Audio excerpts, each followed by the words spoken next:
علامہ اقبال علیہ رحمہ فرماتے ہیں کہ میں گھر آیا اور ہمارے گھر کے سامنے ایک سائل کھڑا تھا.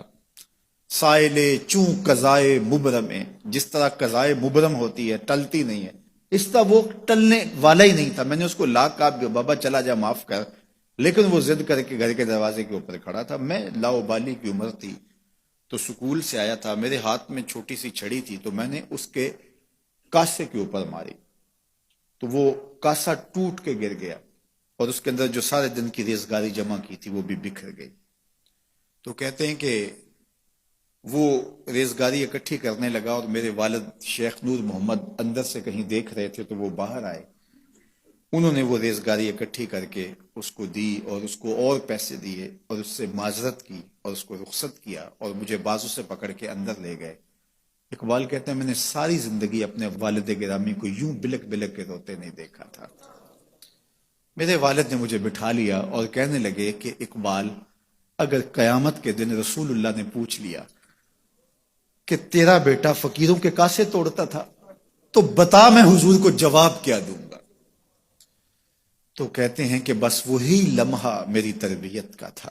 بلکہ اقبال پھر ساری زندگی کہا کرتے تھے نام تو از پدر آموختم، حضور آپ کا نام، آپ کی محبت میں نے اپنے باپ سے سیکھی. یعنی حضور کا سامنا کیسے کروں گا. اور پھر یہ اقبال کے کلام میں آخر تک یہ چیز آتی ہے کہ کیسے حضور کا سامنا ہوگا. تو غنی از ہر دو عالم من فقیر، روز محشر عذرہائے من پذیر، گر تو بھی بینی حسابم ناگزیر، از نگاہ مصطفیٰ پنہا بغیر. اقبال بھی پھر آخر میں دعا کرتے ہوئے اللہ کی بارگاہ میں عرض گزار ہوتا ہے، مالک تو غنی ہے، میں تیرا فقیر بندہ ہوں، تو مجھے یوں ہی معاف کر دے، میرا حساب نہ لینا. لیکن اگر میرا حساب لینا بڑا ضروری بھی ہوا تو یہ مہربانی کرنا حضور کے سامنے نہ لینا، میں حضور کو کیا منہ دکھاؤں گا. تو یہ فکر ملی کہاں سے؟ یہ باپ کی تربیت سے ملی، یہ ماں کی آغوش سے ملی. تو یہ ماں باپ کی ذمہ داری ہے کہ بیٹا جب کسی کا دل توڑے، جب کسی سے زیادتی کرے تو باپ وہیں اس کا راستہ روکے.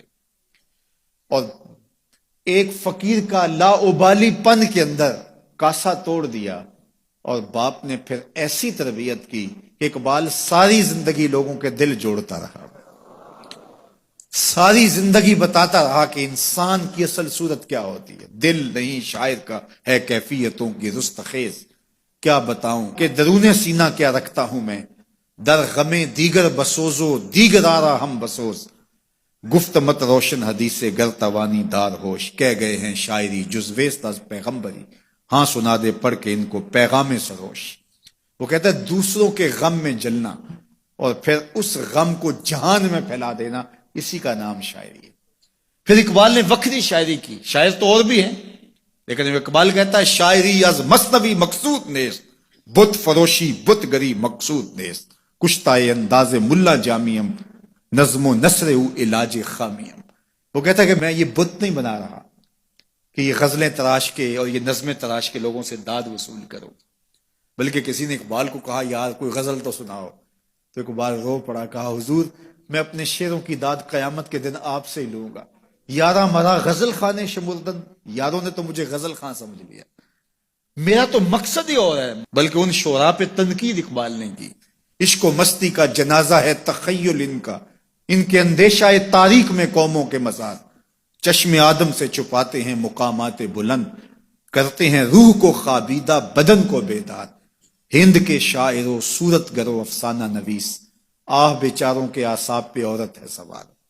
ہر وقت لب و رخسار کے تذکرے، ہر وقت نشیلی آنکھوں کی کہانیاں، ہر وقت قد رانا کی باتیں. کہا تم اس خول سے نکل ہی نہیں رہے، تمہاری شاعری صرف ایک عورت کے گرد گھوم رہی ہے جس نے اس کو تخلیق کیا، اس خالق کے جلوے بھی تو دیکھو نا.